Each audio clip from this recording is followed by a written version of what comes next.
Hello, welcome to this video. இன்று நான் சொல்ல இருக்கிற வசனம் சங்கீதம் 139 சங்கீதம் 139 23 24. தேவனே, என்னை ஆராய்ந்து என் இதயத்தை அறிந்து கொள்ளும். என்னை சோதித்து என் சிந்தனைகளை அறிந்து கொள்ளும். வேதனை உண்டாக்கும் வழி என்னிடத்தில் உண்டோ என்று பார்த்து நித்திய வழியிலே என்னை நடத்தும். இன்று வேதனை உண்டாக்கும் வழிகள், வேதனை மற்றவர்களுக்கும் நமக்கு வேதனை உண்டாக்குகிற மனிதர்கள் அநேகமான பேர் என்று எழும்பிக் கொண்டிருக்கிறார்கள். அப்படிப்பட்டவர்களுக்கான ஒரு வசனம்தான் என் வசனம்.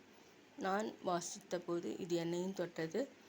ஆகவே நம் வாழ்க்கையில் வேதனை உண்டாக்குகிற வழிகள், அநேகர் மற்றவர்களை காயப்படுத்துகிறார்கள், அல்ல என்றால் மற்றவர்கள் இவர்களையும் காயப்படுத்துகிறார்கள். இவ்வாறு காயப்படுத்தும் பொழுது சமாதானம் கெடுகிறது. ஆகவே நான் வேதனை உண்டாக்கும் வழியை பார்த்து நித்திய வழி கர்த்தாவே சப்பா உம்முடைய நித்திய வழியில் என்னை நடத்தும் என்று நாம் கேட்போமாக. நித்திய வழியில் கர்த்தாவே உமக்கு எட்டர்னல் லைஃப்பில் என்னை நடத்தும் அப்பா. ஏசப்பா, என்னை நீர் நடத்து, என்னை நல்லதாக்கும், நன்மைக்கு ஏதுவாக மாற்றும் என்று நாம் கர்த்தரை நோக்கி இயேசுவானவரை பார்த்து பேசுவோமாக. அநேகர் நம்மளை இன்று காயப்படுத்துகிறார்கள், வேதனை உண்டாக்குகிறார்கள், வேதனை தருகிறார்கள். ஆகவே நாம் சோர்ந்து விடுகிறோம். அப்பொழுதான வசனம்தான், சோர்ந்து போகிறார்கள் தேவன் சத்துவத்தை அளிக்கிறார், பலன் தருகிறார்.